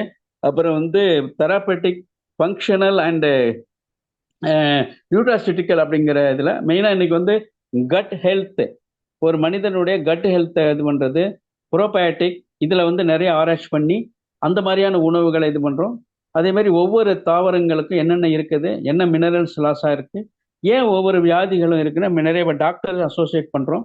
அந்த மாதிரி பல இப்போ B12 ஏன் இருக்குது, ட்ரெடிஷ்னல் ரைஸ் ஏன் சாப்பிடணும், ஏன் மில்லட் சாப்பிடணும், எதை எப்படி சாப்பிடணும் சாப்பிடக்கூடாதுங்கிற நம்முடைய முன்னோர்கள் செய்த அந்த இதெல்லாம் எடுத்து அதை முறைப்படுத்தி மக்களுக்கு சரியாக கொண்டு வரோம். அதில் வந்து சர்டிஃபிகேட் ஆஃப் அனாலிசிஸு, அதே மாதிரி கிளினிக்கல் ட்ரையல் எல்லாமே பண்ணிட்டு தான் வந்து நம்முடைய ப்ராடக்ட்ஸ் எல்லாமே வந்து மக்களுக்கு கொண்டு போய் சேர்க்குறோம். இது தொடர்ந்து நாங்கள் செய்து கொண்டு இருக்கோம். ஆகவே தான் ஒரு பண்ணைன்னு எடுத்துக்கிட்டிங்கன்னா இந்த 5 ஸ்டெப்ஸை நீங்கள் முறைப்படுத்தி உங்களுடைய விவசாயத்தை ரீஷேப் பண்ணலாம். இதன் மூலமாக என்ன நடக்குது அப்படின்னா, நீங்கள் ஒரு நல்ல தரமான பொருளை மார்க்கெட்டுக்கு கொண்டு வரலாம், நம்பிக்கைத்தன்மை கொண்டு வரணும், ட்ரேசபிலிட்டி கொண்டு வரணும். இன்னைக்கு டெக்னாலஜி வளர்ந்துருக்கு, IoT இருக்கு, ஆர்டிஃபிஷியல் இன்டெலிஜென்ஸ் இருக்கு, மிஷின் லேர்னிங் எல்லாமே வந்துருச்சு.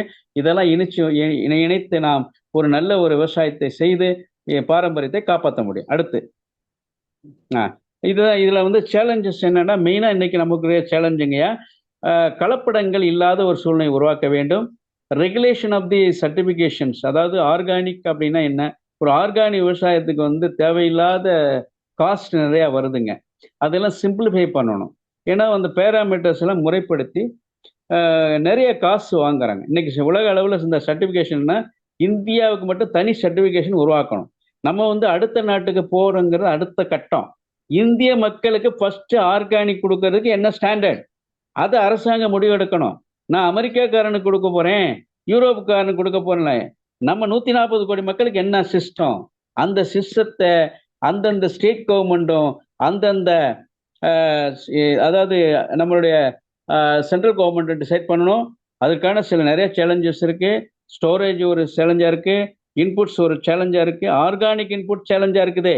இன்னைக்கு ஈவன் கெமிக்கல் ஃபர்டிலைசர்ஸே ஆர்கானிக் என்ற லேபிளில் போட்டு எத்தனை கம்பெனிக்கு ஃப்ராடு ஃபேக் எல்லாம் இருக்குது. இதையெல்லாம் யார் பார்க்கணும் அப்படின்னா, concern authority of the government, அவங்க தான் பார்க்கணும். அந்த ஆபீசர்ஸ் வந்து ரெஸ்பான்சிபிலிட்டா இருந்து அதை பாதுகாக்க வேண்டும். மக்களையும் மண்ணையும் பாதுகாக்கக்கூடிய ஆபீசர் இருக்கணும். தேசம் என்பது நம்முடைய உயிர், நம்மளுடைய ஆன்மீகம் என்பது நம்மளுடைய என்னது உணர்வுகள், மக்கள் உணர்வுகள். நம்மளுடைய இயற்கை விவசாயம் நம்மளுடைய உணர்வுக்கு சம்பந்தப்பட்டது, இயற்கை விவசாயம் நமக்கு ஆன்மீகத்துக்கு சம்பந்தப்பட்டது. அதே மாதிரி நம்முடைய மக்களும் இந்த மண்ணும் நமக்கு ஆன்மீகத்துக்கு சம்பந்தப்பட்டது. ஆன்மீகம் இயற்கையும் ஒன்றாகக்கூடிய விஷயத்தை எல்லாம் இழந்து விட்டோம். அதையெல்லாம் இன்னைக்கு ரீபில்ட் பண்ணி இதுல இருந்து வெளியே வரணும் அப்படிங்கிறது ஒரு முக்கியமான கருத்தாக நான் இங்கே பதிவிடுகிறேன். அடுத்துங்கய்யா, இது மாதிரி நிறைய இருக்குங்க. இப்போ இதுல வந்து இதெல்லாம் இருக்குங்க. இது வந்து நாங்கள் நிறைய 4 சைக்கிள் மாடல் அப்படின்னு சொல்லிட்டு ஒவ்வொரு பண்ணைக்கு நாங்கள் வடிவமைக்கிறது ஹெல்ப் பண்றேன். அதை வந்து யார் வேணாலும் இதை எங்கள்கிட்ட இருந்து நீங்க அடைந்து கொள்ளுங்கள். இப்போ கூட திண்டிவனத்திலே ஒரு 16 ஏக்கர் டிசைன் போய்கிட்டு இருக்கு. இது வந்து 174th ஃபார்ம். இப்போது எங்களுடைய இதுல எங்களுக்கு இன்னும் ஒரு நிறுவனம் இருக்கிறது, கிரீன்வே லிவிங் அப்படிங்கிற ஒரு குரூப் ஆஃப் கம்பெனிக்காங்க. இப்போ எங்களுக்கு வந்து ஒரு ஃபாரஸ்ட்ரி கிராஜுவேட்ஸ்ல வந்து நிறைய படிச்சவங்களுக்கெல்லாம் வேலை வாய்ப்பு வெளியே தேடி போடாதீங்கப்பா, நீங்க வாங்க, நமக்கு ஏன்னா இந்தியாவில் ஏகப்பட்ட வேலைகள் இருக்கிறது. அப்போ நம்ம நிறைய விஷயம் பண்ணலாம். ஹார்டிகல்ச்சர் வேலை இருக்கு, ஃபாரஸ்ட்ரியில் நிறைய வேலை இருக்கு, டிஃப்ரெண்ட் லேயர் கொண்டு போகலாம், நிறைய வேலைகள் இருக்கு. ஆகவே நாங்கள் எல்லாம் இப்பொழுது வந்து தனிப்பட்ட கிராஜுவேட்ஸ்லாம் இணைத்துங்கய்யா, அவர்களுக்குன்னு அந்தந்த பகுதியில் நல்ல விஷயங்கள்லாம் இப்போ செய்து கொடுத்து வருகிறோம். அடுத்ததுங்க, இதுல வந்து நான் மெயினா இது வந்து இது எல்லாருக்குமே ஒரு முக்கியமான விஷயங்கய்யா. ஒரு நாட்டுல இப்ப நீங்க வெற்றி ஆகணும் அப்படின்னா அதாவது முக்கோணம் நம்ம சொல்லுங்க. 5 விஷயம் இதுல ரொம்ப கருத்தை எடுத்துக்கங்க. ஒரு சர்வீஸ், ஒரு மனிதனுடைய மனித வளம் என்பது முக்கியங்க. அவங்க நாலேஜ், அவங்களோட திறன், அவங்களுடைய அந்த மதிப்பு நல்லா இருக்கணும். இது 3ம் முக்கியமான ஒரு விஷயம் வெற்றிக்கு. அடுத்து வந்து ஒரு கிராமத்தை எடுத்துக்கிட்டிங்கன்னா, அந்த கிராமத்தில் இருக்கக்கூடிய அந்த அமைப்பு, இன்ஸ்டிடியூஷன், அது கோஆபரேட்டிவா இருக்கலாம், இல்ல எஸ்ஹெச்ஆ இருக்கலாம், இல்ல இருக்க அவங்களுடைய அந்த இன்ஸ்டிடியூஷனோட ஸ்ட்ரக்சர், அவங்களுடைய பைலாஸ், ரூல், ரெகுலேஷன் சிஸ்டம், அந்த சிஸ்டத்துகள், அந்த கோஆபரேட்டிவ்ல யார் மெம்பர், அப்ப அங்கெல்லாம் ரிசோர்ஸ் என்ன இருக்கு, இது 3க்கு வந்து தொடர்ந்து நமக்கு என்ன செய்யணும்னா கண்டினியூட் சர்வீஸ் இருந்தா தான் அது கிடைக்கும். அதுக்கடுத்து பாத்தீங்கன்னா, இப்போ கவர்மெண்ட் அதாவது இன்னொன்று வந்து அக்ரிகல்ச்சரு அந்த மாதிரிலாம் இருக்கு இல்லைங்களா. இப்போ என்விரான்மெண்ட், அக்ரிகல்ச்சர், மெடிசன், அது ஒரு முக்கியமான ஒரு ஏரியா. அதே மாதிரி எர்த்து கேர், மண்ணை பாதுகாக்க வேணும், மக்களை, பீப்புள் கேர், அதே மாதிரி ஒரு ஃபேர் ஷேர் இருக்கணும். அதுக்கடுத்து பார்த்தீங்கன்னா யார் இதெல்லாம் காப்பாற்றணும் அப்படின்னா கவர்மெண்ட்டு, கார்பரேட்டும் உள்ளே வரணும், கொஞ்சம் நல்ல எண்ணத்தோடு வரணும். அப்புறம் வந்து மக்கள், அந்த தொண்டு நிறுவனங்கள்லாம் சேர்ந்து இந்த ட்ராயிங்ஸ் வந்து என்னுடைய அனுபவ ரீதியாக நான் எடுத்துக்கொண்டது, இதை நீங்கள் வந்து ஏற்றுக்கொள்ளலாம், இல்லது நீங்களும் இதை உங்களுடைய அனுபவமாக எடுத்துக்கொண்டு சில விஷயங்கள் இதெல்லாம் தெரிஞ்சுக்கிட்டீங்கன்னா, இதெல்லாம் நம்ம புரிஞ்சு செஞ்சோம்னா நம்ம வெற்றியை எளிதாக அடைய முடியுங்க. அடுத்து கடைசிங்க, இதெல்லாம் அந்த இதில் இதுங்க, இது உள்ளது. அடுத்த ஸ்லைடு போயிடலாம் ஐயா. இது வந்து இறுதியான ஒரு இதை நான் சொல்றேன். இப்போ நீங்க எல்லாம் சிந்திக்க வேண்டியது, இது வந்து சிந்திக்க வேண்டியது. இப்போ நம்ம இந்த குழுவிலேயே பலர் இணைஞ்சிருக்கோம். இன்னைக்கு எல்லாருக்குமே வந்து உணவு தேவை. இன்னைக்கு வந்து 3 வேளை சாப்பிட்றோம், இன்னைக்கு 10 வேளை கூட சாப்பிட்றோம். ஸ்நாக்ஸ் அதெல்லாம் சேர்த்து டீ, காஃபி, ஜூஸ்ன்னு பார்த்தீங்கன்னா ஒரு மனிதன் 10 வேளை சாப்பிட்றோங்கய்யா. ஆனால் எத்தனை பேர்யா இன்னைக்கு வந்து விவசாயம் பண்ணுறோம்? இப்போ விலை ஏறி போச்சுங்கிறாங்க, காய்கறி ஏறி போச்சுங்கிறாங்க. இன்னைக்கு யாருமே வந்துங்கய்யா ஒரு நிசான் காரு வந்து 5 லட்சம் ஏற்றிட்டான எவனும் கவலைப்படுறது இல்லை. அதே மாதிரி தங்கம் ஏற்றிக்கிட்டு இருக்கான், அதை பற்றி கவலைப்படுறது இல்லை. ஏதாவது இப்போ இன்னைக்கு சிமெண்ட் விலை ஏறுது, மற்ற எல்லாமே விலை ஏறுது. அது யாராவது நீங்கள் வந்து அதை யாராவது எந்துக்கு. ஆனால் ஒரு கிலோ கத்தரிக்காயை ஒரு விவசாயி கூட ஒரு 2 ரூபாய்க்கு கூட வித்துட்டா என்ன அப்படிங்கிறத ஒரு ரொம்ப அசால்ட்டாகவும் ஒரு அவமானத்தோடு அவங்க நம்மளை இது பண்ணுறாங்க. ஒரு கேவலமான சிந்தனையில் இருக்காங்க. அப்படியேப்பட்ட சிந்தனைகளை மாறணும். அப்போ டெய்லி திங்குறாங்களே ஒரு மனுஷன், அவருடைய வாழ்க்கையில் ஆவரேஜ் 60 வருஷம் வாழ்கிறாங்கன்னு வச்சுக்கோங்க. அந்த 60 வருஷத்தில் எவ்வளவு உணவு தின்றுப்பாங்க சொல்லுங்க. அந்த உணவெல்லாம் யார் கொடுத்தது? இந்த ஃபேர் ஃபுட் இன்ஜினியர், அதாவது ஒண்ணுமே இல்லாம இந்த கல்லுலையும் மண்ணுலையும் பாம்பு இதுலையும் உட்கார்ந்து விவசாயம் செஞ்சு கொடுக்குறாரு அந்த மனிதன், இந்த விவசாயி, அந்த கடவுள். அவரை மதிக்க தெரியாதவர்களெல்லாம் அவர்கள் இருக்கவழியிலே அவர்கள் கொடுத்த அந்த உணவை மட்டும் ஒரு ருசியா சாப்பிட்றாங்க இல்லையா. அப்ப இதை பத்தியான சிந்தனைகள் வேண்டும். எல்லா கன்சியூமருக்கும் இந்த சிந்தனை வேண்டும். அப்போ உணவு வேணும். எத்தனை பேர் விவசாயம் பண்றீங்களா? இல்லை அட்லீஸ்ட் விவசாயத்துக்கு ஒரு சப்போர்ட்டாவது கொடுக்கணும்ல. அப்போ இதை பற்றி சிந்திங்க. 2வது, இப்போ எல்லாருக்குமே நல்ல சுத்தமான காற்று வேணும், ஷேடு இது நிழல் வேண்டும். எத்தனை பேர் இன்னைக்கு மரம் நடுறாங்க? எத்தனை பேர் மரம் நடுறாங்க? இப்போ எப்படி ஒரு காலத்தில் பாட்டல் ஆர்ஓ வாட்டர் வந்துச்சு, ஆர்ஓ வாட்டர் வந்த பிறகு எல்லா வியாதிகளும் வந்துருச்சு. அதே மாதிரி இப்போ எல்லாரும் நம்ம என்ன பண்ணுறோம், ஒரு பாட்டில் வச்சுக்கிட்டு அப்போ சிரிச்சோம் இன்னைக்கு என்ன தண்ணியை விற்கிறாங்கன்னு. இதே காலம்தான். இனிமேல் நீங்கள் மரம் செடி கொடி நல்லா சரியாக வளர்க்கலைன்னா நீங்கள் அப்புறம் நீங்கள் வந்து சிலிண்டரை மூக்குக்குள்ளே அப்படியே குத்திக்கிட்டு அப்படியே சிலிண்டரோடு அலையணும். இந்த காலம் வரக்கூடாது. அப்போ எத்தனை பேருக்கு காற்று வேணும், நல்ல ஒரு நிழல் வேணும். அப்போ நான் எத்தனை பேர் நீங்கள் மரம் நடுறீங்க? இப்போ நாங்களாம் இப்போ வந்து என்ன பண்ணோம், க்ளவுட் ஃபண்டிங்கில் மரம் நடுறதுக்கு ஆரம்பிச்சாச்சு. அதில் தான் இது நிறைய விஷயம் அதில் இருக்குது. அதை நீங்கள் நல்லா தெரிஞ்சுங்க. அப்போ எத்தனை பேர் மரம் நடணும்? அப்போ ஒவ்வொருத்தருக்க கடமை என்ன? அப்போ இது ஒரு விஷயம். அதே மாதிரி தண்ணி எல்லாத்துக்குமே தேவைப்படுது. தண்ணியை எத்தனை பேர் சேமிக்கிறோம்? ஒருத்தரும் சேமிக்கிறது இல்லை. மேலே இருந்து கீழே ஊத்துற, கீழே இருந்தது. அப்போ நல்ல தண்ணியை நம்ம அன்னவெல் ஃபார்மில் கெடுத்துடுறோங்கய்யா. ஸோ இதை பற்றியான ஒரு சிந்தனைகள் எல்லாம் நம்ம வந்து லெட் அஸ் ஆஸ்க் அவர் செல், நம்ம என்ன செய்கிறோம், நான் உண்மையிலே கடமை, மற்றவங்க செய்கிறாங்களோ இல்லையோ கடமைப்பட்டிருக்கோமா, நான் என்ன செய்கிறேங்க பாருங்க. அதனால தான் வருமுன் காப்போமா இல்லை வந்த பிறகு நாம் பார்ப்போமா அப்படிங்கிறத வந்து நம்ம பார்த்துக்கிறணும். ஸோ தயவு செஞ்சு நீங்கள் எல்லாருமே வந்து இது ஒரு சின்ன ஒரு இதுதான், ஒரு 40 மினிட்ஸோடைய ஒரு இதை தான் நான் பேசியிருக்கேன். இது ஒரு மிகப்பெரிய சப்ஜெக்ட். இதுக்கு அடுத்து நாங்கள் என்ன பண்ணுறோம் அப்படின்னா, அடுத்து வந்து நோயே இல்லாமல் வாழ்றது எப்படி அப்படிங்கிறத பற்றி நாங்கள் இப்போ ஆராய்ச்சி பண்ணி அதை வந்து ரெகுலராக உங்களுக்கு கொண்டு வர போகிறோம். ஆகவே இயற்கை விவசாயம் மட்டும்தான் நம்ம நாட்டை காப்பாற்றும், நோய் இல்லாமல் வாழ முடியும். இயற்கை விவசாயம் ஒன்று மட்டும்தான் ஜீரோ கார்பன் எமிஷன் அக்ரிகல்ச்சரை கொண்டு வர முடியும். இயற்கை விவசாயம் மட்டும்தான் ஜீரோ வெல்த் கான்சென்ட்ரேஷனை செய்ய முடியும்.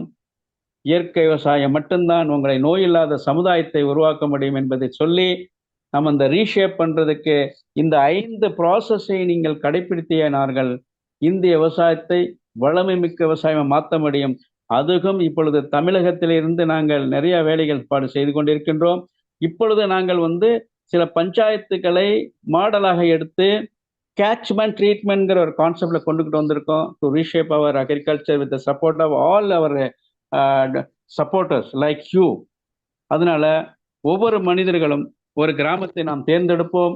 இதை நம் முன்னோர்கள் செய்த வழியில போய் நியாயமாக சயின்டிஃபிக்காக செய்து அடுத்த கட்ட நடவடிக்கை எடுப்போம். இதற்கு என்னுடைய அனுபவத்தை பகிர்வதற்கு வாய்ப்பு கொடுத்த ஐயா ஜோ அவர்களுக்கும் அவருடைய டீமுக்கும் என்னுடைய மனமார்ந்த நன்றியை தெரிவித்து, அது மட்டுமல்ல இந்த ஃபார்ம் கிராஜுவேட் ஃபோரம் வந்து உருவாக்குற காலத்துல இருந்து இன்னைக்கு இப்படியாப்பட்ட அழிந்து போகக்கூடிய பல விஷயங்களை அவர்கள் வந்து, அதாவது என்ன சொல்லுங்க, ரெஸ்ட்லெஸ்ஸா, அதாவது அவர் செல்ஃப்லெஸ்ஸா எடுக்கிறாங்க. இந்த வயசுல அவருக்கு என்ன அவசியம் இல்லை. ஏன்? இந்த தேசத்தின் மீது அவருக்கு இருந்த பற்று, அவர் படித்த படிப்பின் மீது, அந்த விவசாயத்தின் மீது அக்கறை கொண்டுதான் அதை செய்கிறாரு ஒழிய, அவருக்கு என்னுடைய கோடான கோடியை ஐயாவுக்கு நன்றி செலுத்தி, ஃபர்தரா நாம் வந்து சின்ன சின்ன வழிகளை நாம் இதை தொடர்ந்து பயணிக்கிறதுக்கான ஏற்பாடுகள் செய்யறதுக்கு ஐயாட்ட கேட்டிருக்கிறேன். ஆகவே உங்கள் அனைவருக்கு மீண்டும் நன்றி தெரிவித்து எனக்கு வாய்ஸ் அமைக்க நன்றி சொல்லி என்னுடைய உரையை முடித்துக் கொள்கிறேன். நன்றி, வணக்கம். நன்றி டாக்டர், உங்கள் தகவல்களுக்கு மிக்க நன்றி. இதுவரை இயற்கை வேளாண்மையும் ஆரோக்கிய பயன்களும், அதாவது reshaping the future of agriculture in India என்ற தலைப்பிலான தகவல்கள் வழங்கி கேட்டோம். வழங்கியவர் doctor S Murugesan, IOFA president, Chennai. தற்போது கேள்வி நேரம் ஆரம்பமாகிறது. முதலில் நமது குழுவின் மூத்த உறுப்பினர் திரு பொன்ராஜ் அவர்களை பேச அழைக்கிறேன். பொன்ராஜ் அவர்கள் வேளாண் பட்டதாரி, வங்கியில் பணிபுரிந்து ஓய்வு பெற்ற முன்னாள் அதிகாரி ஆவார். Sir please. நிறைய இப்போ பண்றாங்க. எங்க சொந்தக்கார பொண்ணு கூட ஒரு 100 ஏக்கருக்கு மேல பண்றேன். ஆனா அந்த இதுல வந்து இந்த உரம் போடுற மாதிரி ஆர்கானிக் இல்ல வரமாட்டேங்குது. ரசாயன உரம் போட்டா தான் நல்ல அப்படி ஷேப்பு பளபளப்பா வருதுன்னு சொல்லிட்டு இப்ப ஒரு 5-6 வருஷம் வேலை இது பண்ணிட்டு இப்போ ரெகுலரா இப்போ உரம் போட்டு ஃபெர்டிலைசருக்கும் பெஸ்டிசைடுக்கும் போகிறேன். இதை பற்றி என்ன நினைக்கிறேன்? அதாவது அப்போ ப்ராடக்ட் வந்து அந்த இது மாதிரி வரமாட்டேங்குது. அது என்னன்னு தெரியல. ஒரே சீடு தான் இல்லைன்னா, ஆனால் இன்ஆர்கானிக் அவன் போட்டு உரங்கிறம் போடும்போது பளபளப்பா, ஆனால் விலை வந்து இவன் என்ன சொன்னாலும் அதை விட குறைவாக தான் கிடைக்குது. இவன் கஷ்டப்பட்டு அந்த மாதிரி இருக்குது. அதே மாதிரி ஆனால் நிறைய லேடிஸ் எல்லாம் இப்போ இங்கே கூட காஞ்சிபுரமா ஒரு அம்மா அன்னைக்கு பார்த்தேன். இதுலேயே எனக்கு கரெக்டாக ஞாபகம் இல்லை. அவங்க நிறைய ஆர்கானிக்லேயே பண்ணுறாங்கண்ணா. அந்த மாதிரி லேடிஸும் இப்போ பண்ணுறாங்க. கொஞ்சம் இம்ப்ரூவ் நம்ம நாட்டில் அதுக்குள்ள வாய்ப்பு நிறைய இருக்கு. அதை எனக்கு கொஞ்சம் என்கரேஜ் பண்ணால் டாக்டர் முருகேசன் மாதிரி ஆளுங்க வந்தாங்கன்னா அவன் என்கரேஜ் பண்ணி ஒரு பாடி அமைச்சு அவங்களுக்கு கைடன்ஸ் பண்ணி அந்த மாதிரி வந்தால் நம்ம இந்தியா மாதிரி எங்கேயுமே கிடையாது. அவர் சொன்னார்ல, அந்த காலத்தில் நம்ம ஆர்கானிக் தான் பண்ணிட்டு இருந்தோம், இயற்கை தான் பண்ணிட்டு இருந்தோம். அன்னைக்கு உரத்தை பற்றி யார் தெரியும், நைட்ரஜன் பற்றி என்ன தெரியும், ஒன்றும் தெரியாது. இயற்கை நல்லா இருந்தது. இப்போ பழையபடி அங்கே போனோம்னா கஷ்டம். ஏன்னா விவசாயிகள்லாம் இனிமேல் பண்ண மாட்டாங்க. எல்லாம் யூரியாவும் அது இதையும் போட்டு தான் பண்ணுறாங்க. ஓகே, நல்லா இருந்தது sir. Okay, all the best sir. பண்ணுங்க, கொஞ்சம் இம்ப்ரூவ் பண்ணலாம் நம்ம நாட்டை. சார், இதுக்கு ஒரு விளக்கம் கொடுக்குறேன். அது இந்த பிரச்சனை எல்லாத்துமே இருந்ததுங்க. அப்பதான் என்ன பிரச்சனைன்னு பார்க்கும்போது சிஎன் ரேஷியோல டிஃபரன்ஸ் இருந்ததுங்க. ஒரு மண்ணில் எடுத்தோம்னா இந்த கார்பன் நைட்ரஜன் ரேஷியோ இருக்கிறீங்களா, அதுல டிஃபரன்ஸ் வரும் பொழுது இவங்களுக்கு அது புரியாம என்ன பண்ணிடுறாங்கன்னா, ஒன்று எக்ஸஸா ஃபெர்டிலைசரை போட்டுறாங்க, இல்லை இன்சஃபிஷியன்ட் ஃபெர்டிலைசர் கொடுக்குறாங்க. அதை இப்பொழுது நம்ம காம்பன்சேட் பண்ணுறதுக்கு ஆர்கானிக் முறையில் பண்ண முடியும். கொஞ்சம் டைம் எடுக்கும். இப்போ ஒரு சில இதுக்கு 3 கிராப்னா அதுக்கு அவங்க ஒத்து போறவங்களை தான் நம்ம எடுக்கும். அதை நான் சொல்லலையா? அது கரெக்ட் தான். எடுத்த உடனே அவனுக்கு ஈல்டு டல்லா தான் ஆகும், குறைய தான் செய்யும். அந்நேரம் ஆமா. எங்களுக்கு ஆர்கானிக்ல வருமானம் வரல அப்படின்ட்டு கொஞ்சம் பேக் அவுட் பண்ண தான் செய்வாங்க. ஆனா இருக்காங்க சிலவங்க ஆர்கானிக்ல நல்ல வருஷக்கணக்கா கரும்பு, வாழை இதெல்லாம் பண்ணிட்டு தான் இருக்காங்க. அதுல உள்ள பொருளை அதுலயே போட்டு அப்படியே வருது. வெளியில இருந்து ரசாயன உரம் ஒன்றும் உபயோகிக்கிறது கிடையாது. அந்த மாதிரிலாம் சக்சஸ்ஃபுல்லா இருக்கு. ஆமா, ஆனா இப்ப நிறைய மாடல் இடங்கள் ஃபார்ம் கிடையாது. இருக்கியா? மாடல் ஃபார்ம் அப்பொழுது எங்களுக்கு கிடையாது. நான் ஒரு 10 வருஷத்துக்கு முன்னாடி எனக்கு இந்த மாதிரி ரொம்ப சக்சஸ்ஃபுல்லான ஃபார்ம்லாம் கிடையாதுங்க. இன்னைக்கு நம்ம தமிழக பொறுத்தவரையில பெரும்பாலான எல்லா மாவட்டங்களும் அங்கே கவர் பண்ணியிருக்கோம். ஆந்திரா, கர்நாடகா, அது மாதிரி. இப்போ கேரளாவும் கொஞ்சம் போயிட்டு இருக்கோம். கேரளால சில ஏரியால இருக்கு சார். ஆனா எல்லா இடமும் போறது எல்லா கிடையாது. இடம்ல. ஆனா ஒரு சில இடங்கள் ரொம்ப மோசமா இருக்குங்க. இந்த காசர்கோடு எல்லாம் இன்னும் விஷத்தன்மையா இருக்குங்க. சரி, முன்னாடி இந்த இது என்னது இந்த மீத்தேல் டமட்டானா என்ன ஸ்ப்ரே பண்ணாங்கல்ல அந்த எண்டோசல்ஃபான், சாரி எண்டோசல்ஃபான், நம்ம அந்த மாதிரி அது இப்ப நிறுத்திட்டாங்க. இப்போ அவங்க விவசாயம் பண்ணது கிடையாது. கேரளாவில் யாரு அவ்வளவு தூரம் இன்ட்ரெஸ்ட் எடுத்து விவசாயம் எத்தனை பேர் பண்றாங்கன்னு தெரியல. நெல் விவசாயம் எல்லாம் அந்த குட்டநாடு ஏரியால தண்ணி கிடக்குது, ஏதோ பண்ணிட்டு இருக்கிறாங்க. அதே மாதிரி திருச்சூர் எடுத்தீங்கன்னா கோல் லைன்ஸ் அந்த மாதிரி பண்றாங்க. ஆனா ஆர்கானிக் அங்க நிறைய மார்க்கெட் இருக்கு. ஏன்னா it is a sellers market. Kerala எடுத்தீங்கன்னா அங்க உற்பத்தி குறைவு வெளியிருந்து வருது. பட் நம்ம அதை எவ்வளவு தூரம் அதை இது பண்ண முடியும்னு தெரியல. அது அதே மாதிரி இங்கேயும் இருக்காங்க சில ஏரியாவில் நல்லா கொடுத்து அவங்களுக்கு ஒரு கன்வீன்ஸ், அதாவது அவங்களுக்கு நல்லா திருப்திப்பட்டுக்கிட்டாங்கன்னா கூடுதல் 5 ரூபாயோ 10 ரூபாய் எதுவான கீரை பாரு. உதாரணமா கீரை எடுத்துக்கோங்க, 5 ரூபா கீரையே 10 ரூபா கீரையே 15 ரூபா கொடுத்தாலும் நல்ல கீரைன்னு புரிஞ்சுக்கிட்டா வாங்கதான் செய்வாங்க. ஏன்னா வைத்தியனை கொடுக்கறதுக்கு வாணியனை கொடு அப்படின்னு தான் சொல்லியிருக்காங்க நம்ம தமிழ்ல, இல்லைங்களா? அது மாதிரி இன்னும் கொஞ்சம் இதெல்லாம் கொஞ்சம் கொண்டு வரணும்.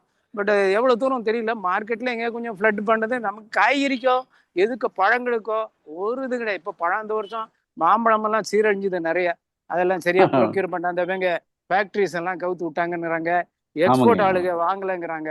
இந்த மாதிரி நிறைய காரணங்கள் இருக்கு. நம்ம கொஞ்சம் இன்னும் கொஞ்சம் கூட ஸ்டாட்டிஸ்டிக்ஸ், இந்த மாதிரி ப்ரிஃபரன்ஸ் எந்தெந்த ஊர்ல என்னென்ன போகும் அப்படின்லாம் இன்னும் கூட மக்களுக்கு தெரியணும். அதுக்கு தகுந்தபடி ட்ரெயின் பண்ணி எடுக்கணும், விவசாயிகளை கொண்டு வரணும். அது இட் வில் டேக் டைம். இன்னும் எஜுகேஷன் லெவல்ல குறைவா தான் இருக்கு விவசாயி கிட்ட.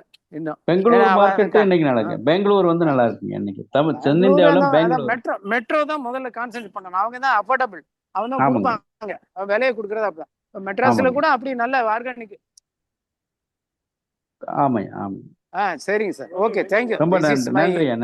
இந்த மாதிரி ஏதாவது பிரச்சனைகள் இருக்காங்கன்னா எங்களை கான்டாக்ட் பண்ண சொல்லுங்க. we will help them, no issue.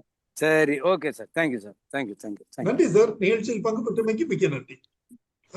என்னுடைய ஒரு அனுபவத்தை கூட சொல்லலாம். அதாவது ஆர்கானிக் கல்டிவேஷனை பொறுத்தவரையில தொடர்ந்து நாம இயற்கை அங்க பொருட்களை மட்டுமே பயன்படுத்திட்டு வரும்போது அது அந்த பூச்சி தாக்குதல்களை எதிர்கொள்ளும் திறன் பெற்றுக்கொள்கிறது அப்படிங்கிறது தான் பலருடைய கருத்தாக இருக்கிறது. நான் சில ஆண்டுகளுக்கு முன், அநேகமா ஒரு 2 ஆண்டுகளுக்கு முன்னாடி திருநெல்வேலி மாவட்டத்துல, அப்போதைய திருநெல்வேலி மாவட்டம், தற்போது தென்காசி மாவட்டம், தென்காசி மாவட்டத்துல புளியங்குடி அப்படிங்கிற ஒரு கிராமத்துல ஒரு விவசாயி திரு அந்தோனி சாமி அப்படின்னு சொல்லி அவருடைய தோட்டத்துக்கு நான் போயிருந்தேன். அவர் நிறைய நிலம் வச்சிருக்கிறாரு. அதுல ஒரு சுமார் 525 ஏக்கர்ஸ் நிலம் வச்சிருக்கிறாரு. அதுல சுமார் 100-125 ஏக்கர்ல கரும்பு போட்டிருந்தார். அந்த கரும்பு 35 ஆண்டுகளோ 40 ஆண்டுகளோ ஏதோ சொன்னார். அத்தனை ஆண்டுகளாக உரம் எதுவும், அதாவது ரசாயன உரம் எதுவுமே போடாம முழுக்க முழுக்க இயற்கை வழியிலேயே விவசாயம் செய்து வருகிறேன் அப்படின்னு சொன்னாரு. அத நம்பும்படியாகவும் இருந்தது. ஏன்னா நிலத்தை பார்க்கும்போது அவ்வளவு பண்பட்டு இருந்தது. அவங்க அதுல அந்த அதாவது கருப்பு போக எல்லா பகுதியையும், இலை முதற்கொண்டு எல்லாத்தையுமே அதுலேயே வெட்டி அந்த நிலத்திலேயே உள்ளேயே பண்ணிடுறாங்க, சேர்த்துடுறாங்க. ஸோ அது கார்பன் கண்டென்ட் அதிகமா நிலத்துல வர வைக்குது. மக்கு பொருள் நிறைய கிடைக்குது. அந்த நிலத்துல ஹியூமஸ் கண்டென்ட் மிக அதிகமாக இருக்கிறது.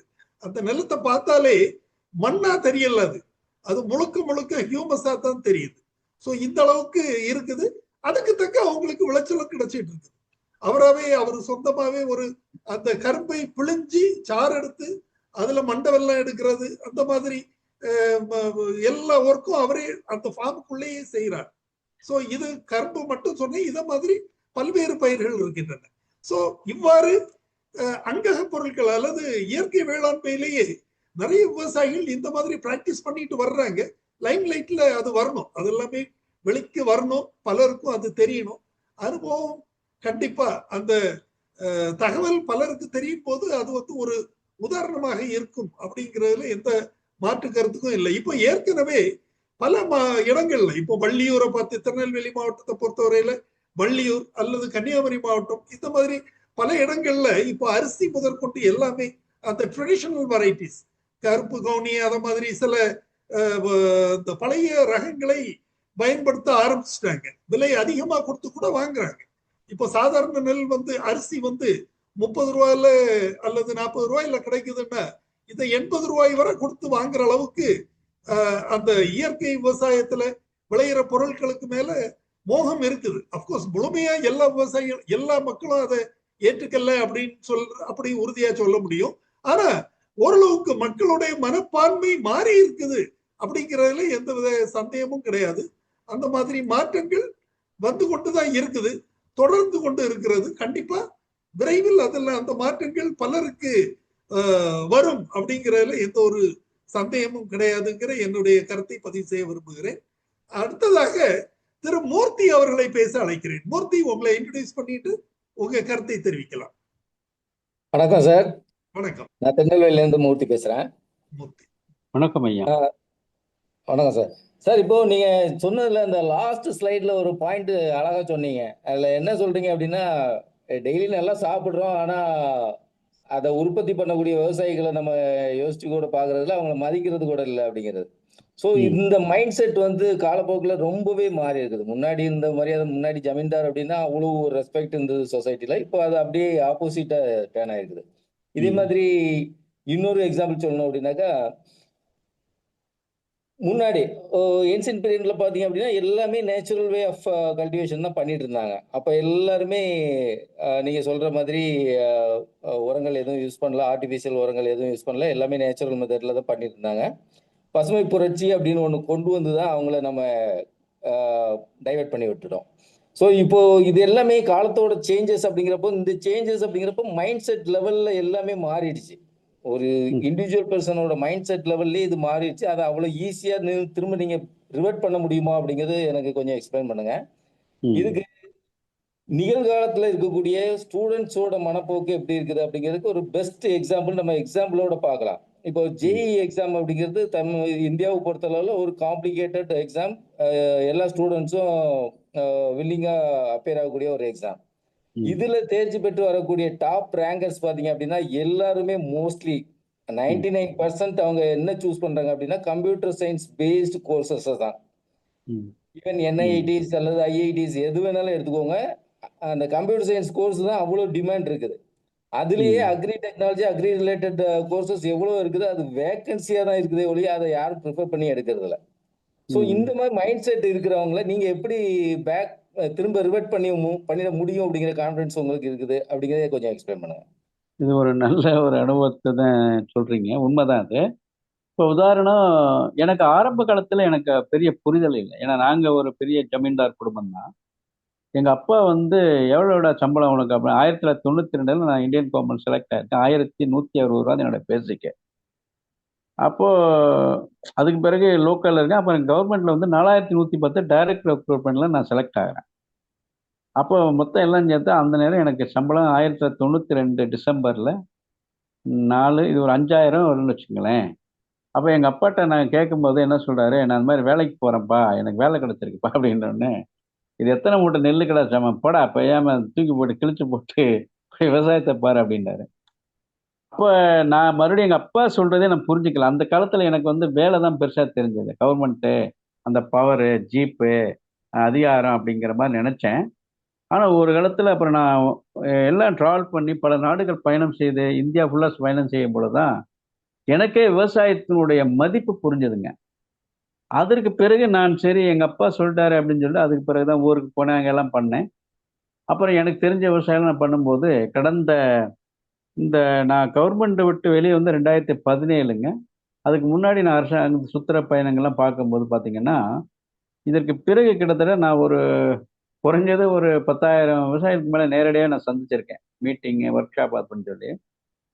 அதில் கடைசியாக நம்மளுக்கு கிடைச்சது எவ்வளோன்னா 173 விவசாயிகளை தான் நம்ம சொல்றதை இன்னைக்கு செயல் வடிவம் கொடுத்திருக்கிறார். 1% கூட கிடையாதுங்க.